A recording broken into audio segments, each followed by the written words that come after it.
आरोपी बरेली में बोले यूपी के मंत्री जेपीएस राठौर, उपद्रवी अपराधी माफिया को बख्शा नहीं जाएगा, ये अपनी कौम के खुद दुश्मन है। मंत्री राठौर ये बोलते नजर आए उत्तर प्रदेश के बरेली में 3 दिन पूर्व हुए उपद्रव के बाद जनपद प्रभारी मंत्री जेपीएस राठौर बरेली पहुंचे। उन्होंने अधिकारियों और बीजेपी नेताओं के साथ मिलकर कानून व्यवस्था की स्थिति का जायजा लिया।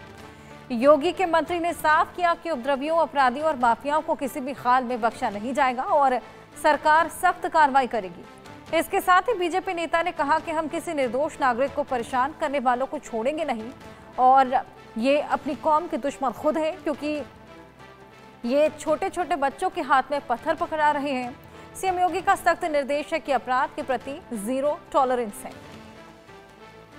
55 अपराधी पकड़े गए हैं और लगातार इस पूरे मामले में आरोपियों को चिन्हित किया जा रहा है। पुलिस के सामने हाथ जोड़ते नजर आए हैं ये तमाम अपराधी।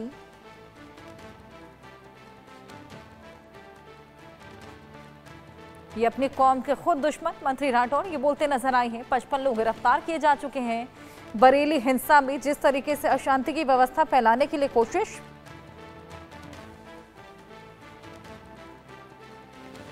उपद्रवी अपराधी ये अपनी ही कौम के खुद दुश्मन है। बरेली हिंसा में अब तक 55 लोग गिरफ्तार। लगातार इस पूरे मामले को लेकर एक्शन लिया जा रहा है। तमाम आरोपियों को चिन्हित किया जा रहा है। इस बीच यूपी के मंत्री जेपीएस राठौर बयान देते हुए नजर आए। उपद्रवी अपराधी माफिया को बख्शा नहीं जाएगा, ये अपनी कौम के खुद दुश्मन है। जिस तरीके से शांति की व्यवस्था बरेली में फैलाने की कोशिश की गई थी, जुम्मे की नमाज के बाद जो उपद्रव देखने को मिला था, उसी के बाद से लगातार एक्शन में पुलिस तमाम आरोपियों को चिन्हित किया जा रहा था। इसी बीच 55 आरोपियों को पकड़ा जा चुका है और जीरो टॉलरेंस की नीति यहां पर अपनाई जा रही है। ये देखिए, ये तस्वीरें उस उपद्रव की है जो कि उस दिन देखने को मिला था। पुलिस के लिए भी स्थिति को कंट्रोल कर पाना मुश्किल हो गया था। इसी बीच हमने देखा कि तमाम पुलिसकर्मी भी घायल हुए थे। अब लगातार इस पूरे मामले को लेकर एक्शन लिया जा रहा है। दंगाइयों को माफ नहीं किया जाएगा, ये संदेश साफ है। यूपी पुलिस किस तरीके से डंडे बरसाते हुए नजर आई और अब 55 आरोपी जो कि गिरफ्तार किए जा चुके हैं। हमारे सहयोगी अभिषेक सिंह हमारे साथ जुड़ गए हैं, उनसे और जानकारी लेंगे। अभिषेक, 55 आरोपी फिलहाल गिरफ्त में धर दबोचे गए हैं और ये सभी हाथ जोड़ते हुए नजर आए थे। जी हाँ, बिल्कुल। शुरुआती दौर में 39 लोग और कुल मिलाकर संख्या 55 हुई है।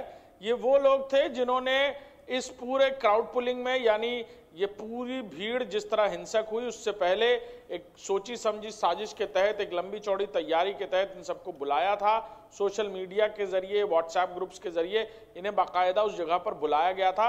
मौलाना तौकीर रजा के भी कुछ करीबी हैं जिनकी कल गिरफ्तारियां हुई थी, जिसमें से एक की गिरफ्तारी शाहजहांपुर से हुई थी। और ये वो लोग थे जो लंबे समय से मौलाना तौकीर रजा के कहने पर यहाँ बरेली में लोगों को बुला रहे थे और इस पूरी घटना को अंजाम देने के लिए उनकी धार्मिक भावनाओं को भड़काया जा रहा था। मौलाना तौकीर रजा ने पहली बार जब ये कहा था कि सड़कों पर उतरेंगे, उसके बाद से ये लोग काम पर लग गए थे और बरेली में इस पूरे प्रोपेगेंडे के तहत इस बड़ी घटना को अंजाम देने के लिए साजिश रची गई थी।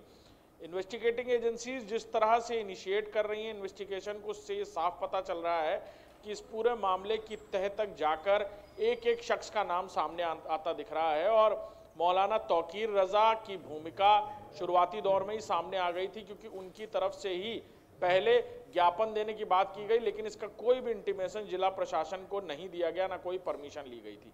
लेकिन ये भीड़ जिनके हाथ में पत्थर थे, नाबालिग बच्चों को वहां पर बुलाया गया जानबूझकर कि उन्हें भीड़ में आगे रखा जाए और उनके हाथों से पत्थरबाजी कराई जाए। ये सोची समझी साजिश एक लॉन्ग रन कॉन्स्पिरेसी के तहत की गई, जिसको लेकर इस पूरे मामले में इन्वेस्टिगेशन जारी है। 55 लोगों की गिरफ्तारी फिलहाल की गई है। 2000 लोगों के खिलाफ FIR की गई है और अब एक के बाद एक इन लोगों से पूछताछ के आधार पर बाकी लोगों की भी गिरफ्तारी का काम लगातार पुलिस की अलग अलग टीम्स कर रही हैं।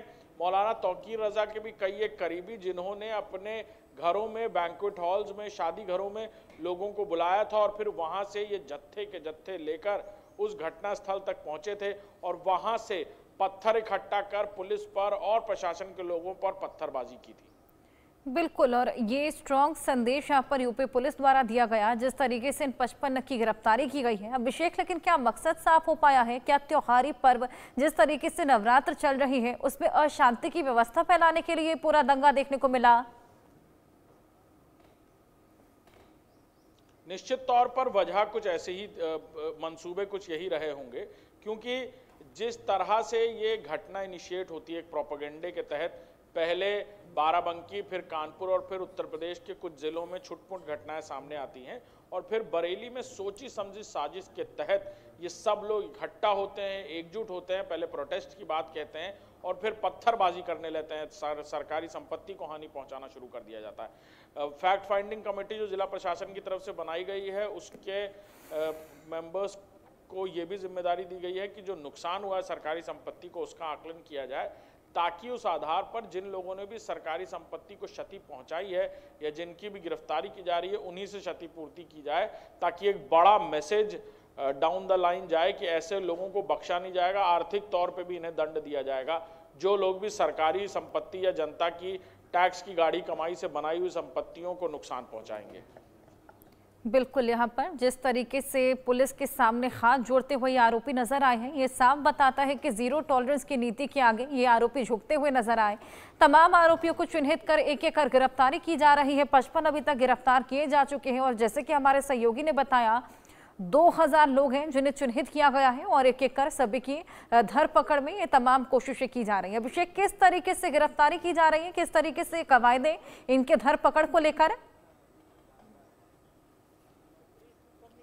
देखिए, एविडेंसेस की बात करें तो circumstantial evidences, video footages, CCTV camera, media के फुटेजेस में आए हुए वो चेहरे जिन्हें आइडेंटिफाई किया जा रहा है। एक लंबी चौड़ी टीम बनाई गई है जिसे फैक्ट फाइंडिंग कमेटी, और खासतौर पर फैक्ट फाइंडिंग कमेटी इसलिए भी बनाई गई एसआईटी के साथ जो मिलकर काम कर रही है कि ऐसे समय पर कई लोग अपने अकाउंट सेटल करते हैं, फर्जी लोगों का नाम लिखा देते हैं, अपनी दुश्मनियां पूरी करते हैं। लिहाजा किसी भी बेगुनाह शख्स का नाम इस घटना में ना जोड़ दिया जाए, इसको लेकर भी फैक्ट फाइंडिंग कमेटी काम कर रही है।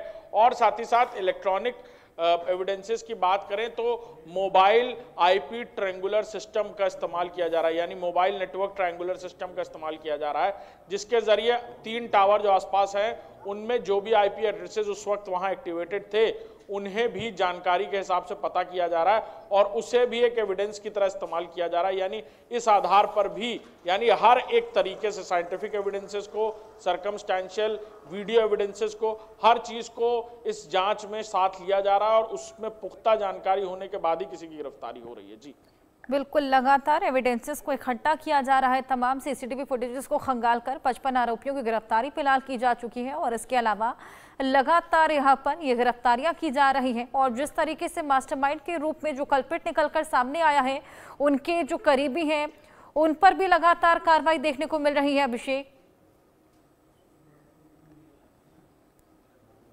बिल्कुल, देखिए, मौलाना तौकीर रजा का नाम इस पूरी घटना में खुलकर सामने आया है कि उसने इस पूरी घटना को इंस्टिगेट किया था, उसने लोगों की भावनाओं को भड़काया था।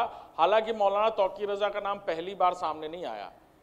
इत्तेहादे मिल्लत काउंसिल पहली बार इस तरह मौलाना तौकीर रजा चर्चा का विषय नहीं है। संभल में भी कुछ ऐसे ही हुआ था। संभल में हुई भयानक हिंसा के पीछे भी मौलाना तौकीर रजा का नाम ही सामने आया था। बिल्कुल, और लगातार ये शिकंजा यूपी पुलिस का